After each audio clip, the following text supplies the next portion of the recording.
Hey guys, Multiclass Gamer here. Welcome back to more Let's Play SpongeBob SquarePants Battle for Bikini Bottom. Well, actually, more like Patrick Star Battle for Bikini Bottom.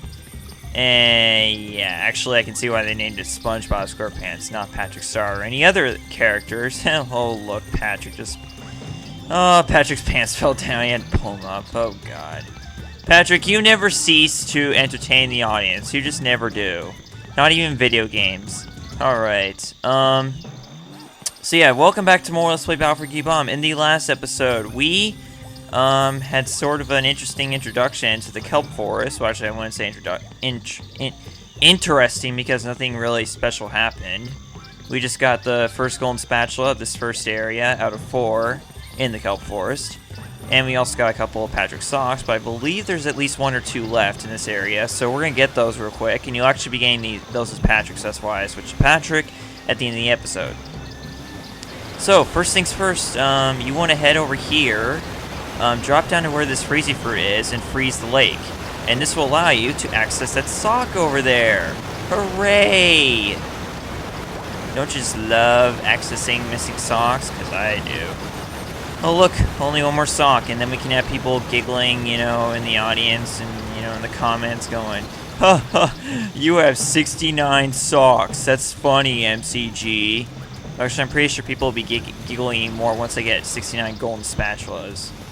I don't know why people giggle about that, because it's really, you know, I just don't get why that's so funny. I seriously don't, you know, and it's just the one time where I found it especially unfunny. I know unfunny is kind of a childish way to put it, but still, you know, one time where I found that especially childish, people saying that, is when I told my friends that my grandma was 69 years old, which she is right now. She just turned 69, you know, in October last year. So, you know, given those circumstances, you know, 69 is just, you know, after a while, it just gets really old laughing at that. I know it's a sexual term, and you know, we're kids. Never mind. Let's just focus on the game right now, because we seriously need to do that because we've actually totally lost focus and I don't even know what we're doing. Okay, you know, people actually kind of told me in the comments I should focus more on the game, so I'm gonna do that starting now. I should have started doing this a few episodes ago, but I guess I wasn't thinking. Okay, I guess you can't jump off the ranger's tent up there. I'm trying to get up there, in case you're wondering. I'm trying to get up to where you saw that green leaf up there, so I completely forgot how to get up there. I guess I'm already getting lost, even though I said that well, actually, no, I did not mention this. Well, you may remember that the French narrator, once we enter this world, he mentioned that it's the Kelp Forest is an interesting area to explore with many sights to see for those who don't get hopelessly lost. The fact of the matter is, once you get used to this world, you won't get lost. Trust me, you won't. Because it's not so much getting lost as it is, you know, trying to find your way through it. Because, you know, it's just so dark. Especially if you're playing on the dark TV screen like I was, you know, many years ago. But, you know, soon. Wait, hey, come on. I need to get up there. What the heck, man?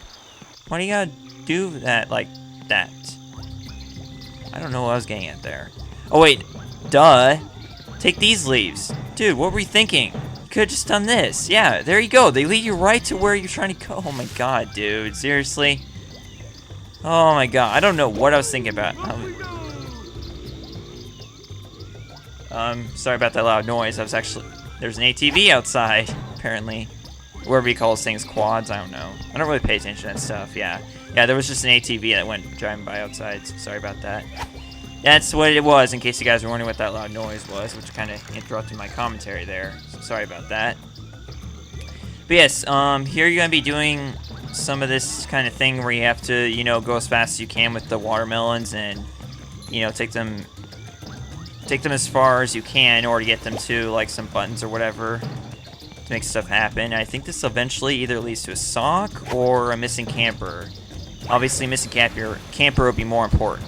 Well, actually, socks and campers is just as important because we need the socks to get golden spatulas. So I guess everything's, you know, just as important as the other. Okay, so here you want to kind of be a little quick about it and actually, yeah, you're supposed to throw it over there, then bounce over there, and then use the throw fruit for the cedar tar thingy. And that'll allow you to get up here to... Oh boy, do we seriously want to do this? I said I would go, I think I said at some point that I would go for all the purple shiny objects, but I don't think I'm gonna... Well, we do need to get that camper, so... Okay, here's what I'm gonna do. First things first, let's get the camper. Alright, so that's the third camper. And, also last one in this area. Okay, so it's gonna take us straight to the checkpoint. Okay, that works. Because I want to get that purple shiny object, so we're gonna go back over there. So I'll meet you guys back over on that cliff where the purple shiny object was. Okay, guys, we're back. So, if memory serves right, you're supposed to somehow land on a floating tiki in order to not die.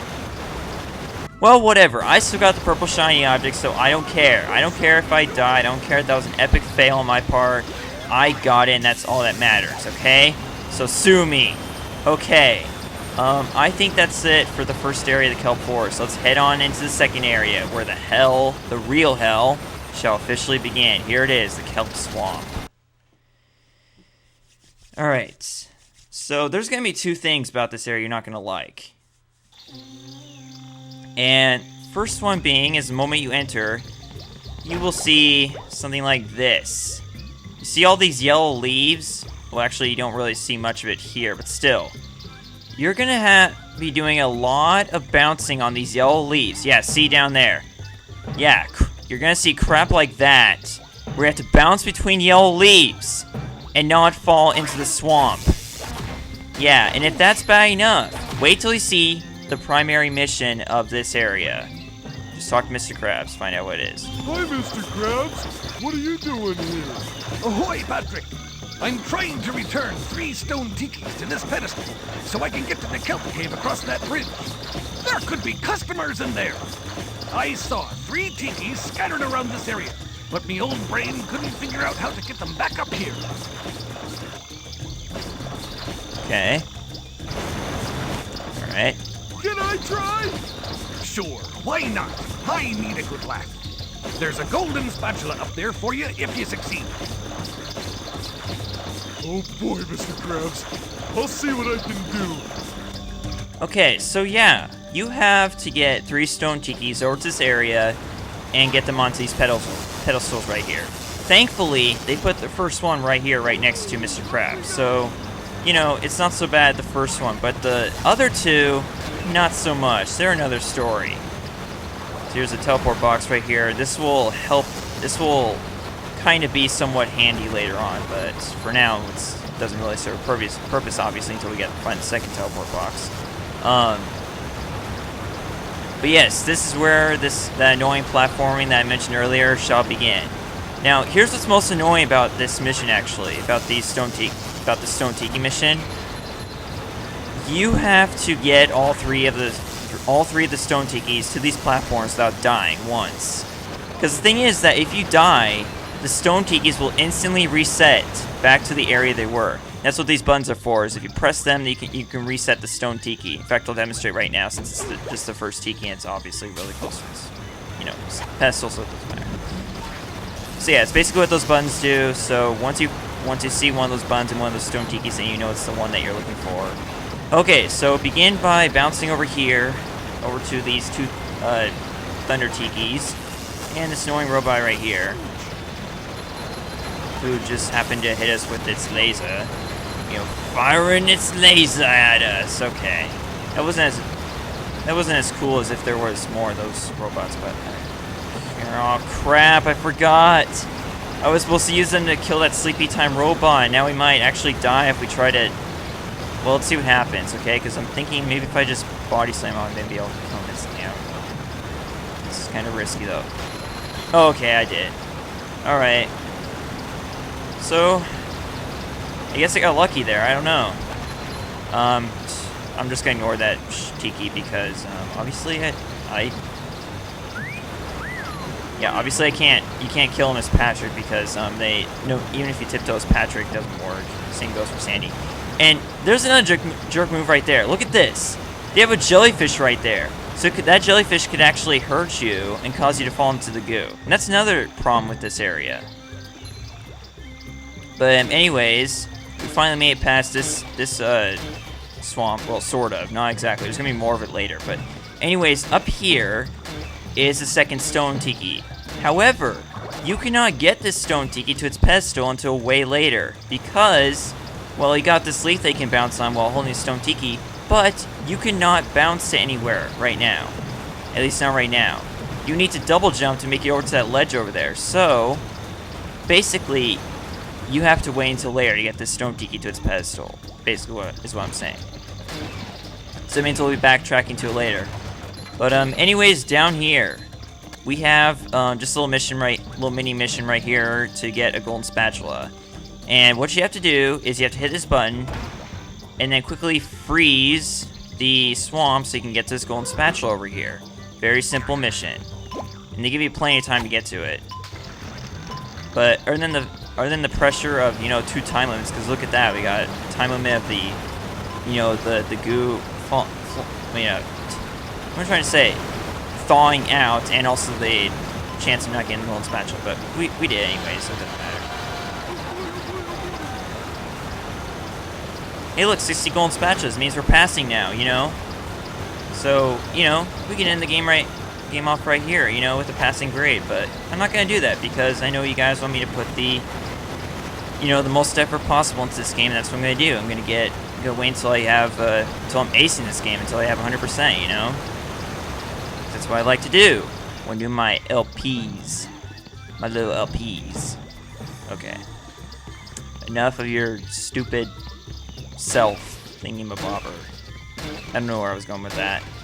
Alright, now we gotta deal with this jerk right here. Of course, we have to deal with him without SpongeBob's, awesome bubble bowl move, so we have to just kill him the noobish way. By simply hitting him. And almost dying. We should probably not do that, actually. But right here we have the 4th camper, so we've only got 2 more left. And I know exactly where those last 2 are, thankfully, so you guys don't have to worry about me not knowing where they are. And thankfully we also got another pair of underwear, but still I'm just gonna kill this guy from safe distance, because I feel that's a better way to do it. Oh, well, he hit me anyways, but I don't care, we still killed him. Yay, the campers cheer me on, hooray. Maybe it must be one of my audience members again. Remember in Sand Mountain, I saw 3 fish who reminded me of my audience members, so I just had to point that out as a title. Okay, 13 minutes, yeah, let's go on. Let's continue. Because otherwise you guys will complain if I end the video 2 minutes early, 2 minutes short of the time limit. Alright, here it is. I believe this, oh wait, no, this is not, this part even here, even this part right here is not the worst of that annoying bouncing, because, yeah, you can probably see just how easily you could land in the goo right here, but still, I made it, so whatever. It's kind of hypnotic, as Patrick says. What is this thing for? Oh yeah, it's for a sleepy time robot. Duh. Derp. Had a derp moment there. Okay. All right. Thunder Tiki. Don't care. Oh, but we do care about this clam, who we have to feed 2,600 shiny objects to open this gate. And we just happen to have way more than enough, so we're good to go on that. Alright. Oh, okay. So apparently there is, we'll be doing some doing some, underwear bunging, whatever. I can't remember what to call it, okay? We're just gonna go bungee jumping with SpongeBob again. That's what I meant to say.